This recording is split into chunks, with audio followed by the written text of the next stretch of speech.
Hey guys, welcome back. So I'm here, I'm in Paris. Today's topic is how to cheat on your diet and get away with it. Behind the family. Alright, here we go.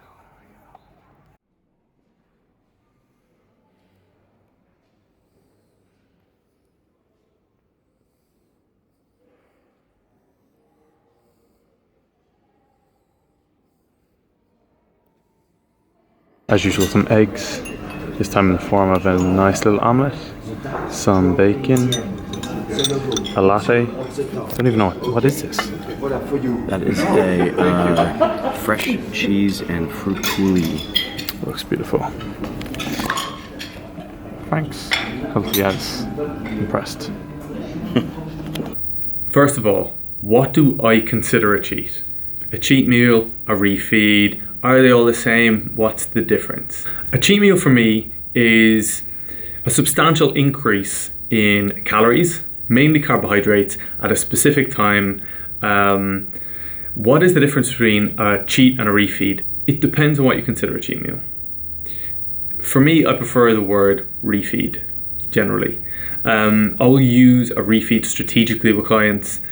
I don't really like the word cheat meal because if you're allowed a cheat meal, it's not really a cheat. To be broad, we're going to say cheat meal or refeed. To me, a refeed is so strategic and can be really, really beneficial at specific times when a client needs to drop weight. Within 24 to 48 hours after a refeed or a cheat, your body turns into a metabolic furnace. What do I mean by this? Well, basically, if your body is in a calorie deficit for a sustained period of time, a lot of your hormones start to downregulate. Leptin, ghrelin, even insulin and a lot of other hormones change the way that they're produced in the body by the cell. Introducing an influx of carbohydrates and an increased calorie intake, you're going to prevent your body or your metabolism from reaching a plateau. This can be essential when dieting or even just with fat loss. Some things to take into consideration. Firstly, feeds and cheat meals are not essential, and although sometimes they may be physiologically optimal, they're not always psychologically optimal. You have to ask yourself mentally, how are you going to react to a refeed or a cheat meal? Some people on one side of the coin will absolutely love and relish and enjoy a cheat meal, and it will spur them on week by week by week, looking forward to that goal. On the flip side of the coin, there are some clients and there are people out there who can't mentally deal with a refeed that well. They feel guilty, they feel like they've come off their diet, they don't trust the process, and sometimes once they have something sweet, it just spirals downhill. The most important thing here is to distinguish which of these two people you are psychologically, and then look at how to attack it physiologically. This is something that your coach should probably know pretty early on after taking you on as a client. It's definitely something that you guys should speak about, and definitely something to bear in mind. This hotel is one of the most beautiful hotels I've been in a really long time. Merci. Bonjour. Comment ça va aujourd'hui? Bien, bien. Bien? Et vous? Appareil photo c'est bon? Ouais. Et vidéo. Vidéo? Merci. Et video.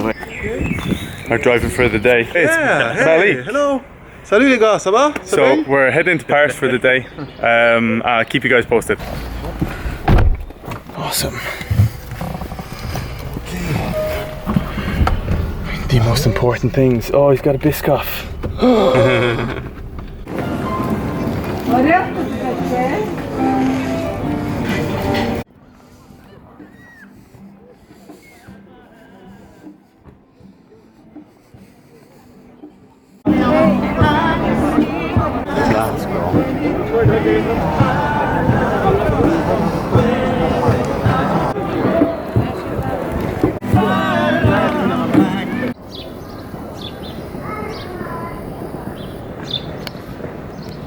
How to cheat.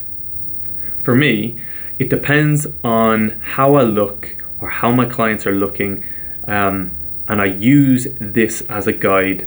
Initially, what I will do with any clients, and I've already highlighted with myself, some of the foods that my body responds really well to when I want to have a refeed.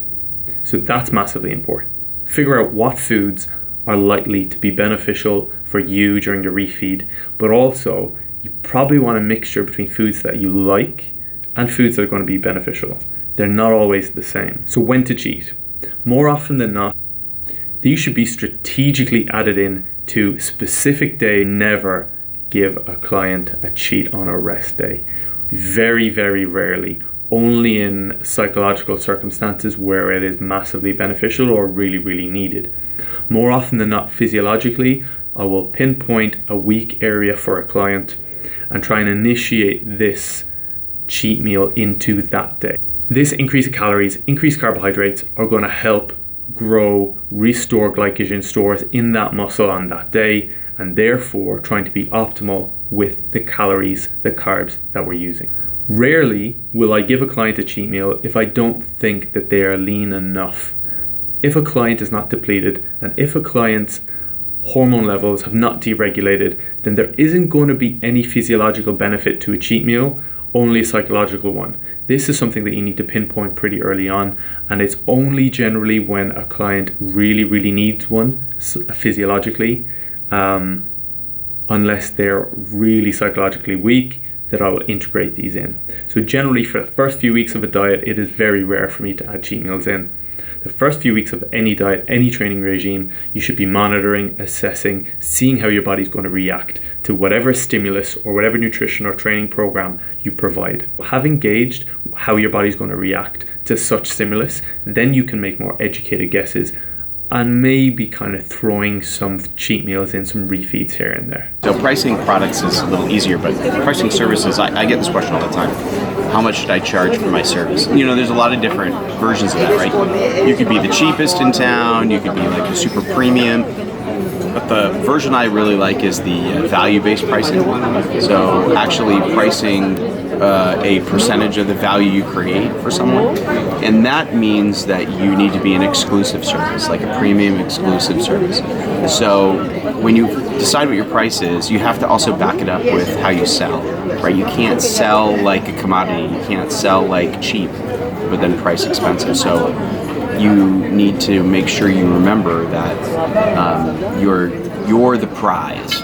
Your customer is the one who has the problem, but you're the one with the solution. So price at a premium way and as a percentage of the value that you're delivering, and then be exclusive, like only take on ideal clients, know that you're the premium choice, you're the solution to their problem, and those two things go along really well together. So gone for the rump steak and the gratin.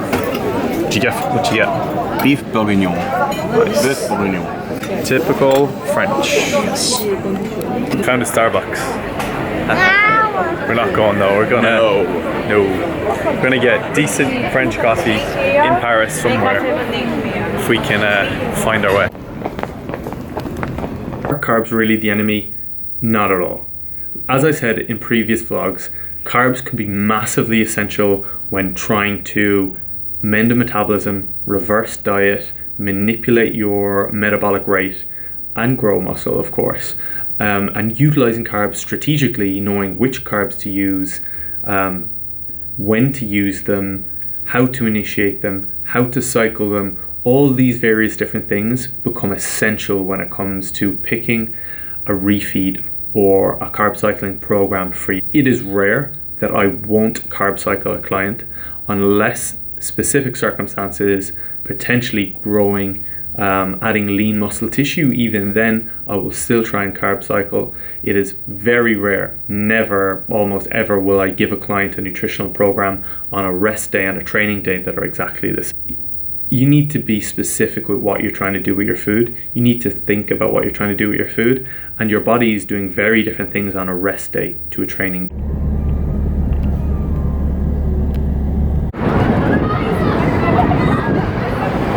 What do you think? Decent, right? Eiffel Tower. So we've made it. Just about. We weren't in a car crash on the way here. I swear. That's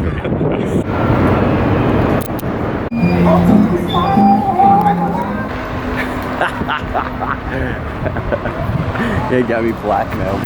So you guys are probably wondering what I usually have for my cheat meals. So a few things that I absolutely love. I love pizza, I love ice cream, I love virtually anything that's bad for you. Do I use those as a cheat? Not really. I try and stay away from them unless I really need to. Anyone who knows me will know that I love bad food, but my way of dealing with that is I will increase my output so that I can have that little bit more food and still be in a calorie deficit. Strategic refeeds that I use for some of my clients, depending on carbohydrates, generally might be something like going out for a burrito, going out for an Indian. Persian food, I absolutely love. It's a big thing for me at the minute. Greek food, it depends. I try and stay away from a lot of trans fats. I try and stay away from too many liquid carbs because I would prefer utilize my carbohydrates on good whole foods rather than integrating things like Cokes. So I will go out and have a cheat meal, and more often than not I will still have a Diet Coke because I would prefer have that little bit more sweet potato, that little bit more oats, that little bit more rice, that little bit more pita bread. So yeah, the other thing that I try not to do is I try to keep my fats low on my refeed days.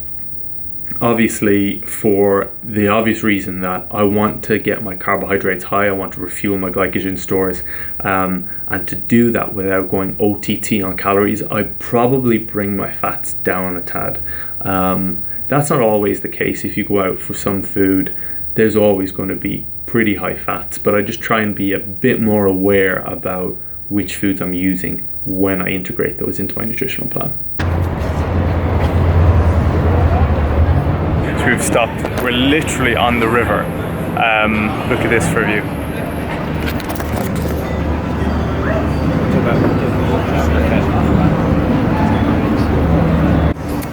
So, shock. I've gone for a latte again. Frank's gone for some water because they don't really have that. There is no peppermint tea here. Little annoyed. And no sugar. We've just realised. Not that I was going to have sugar anyway, of course.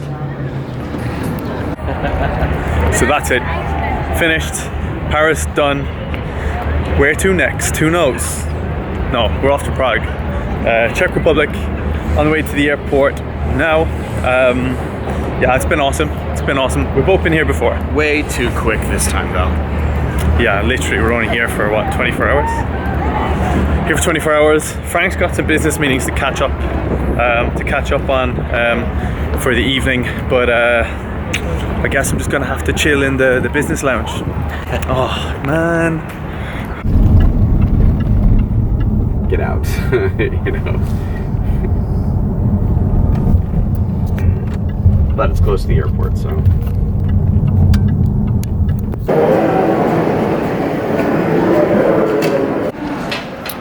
So we're in the lounge, trying to stay relatively low carb. Coffee, Diet Coke.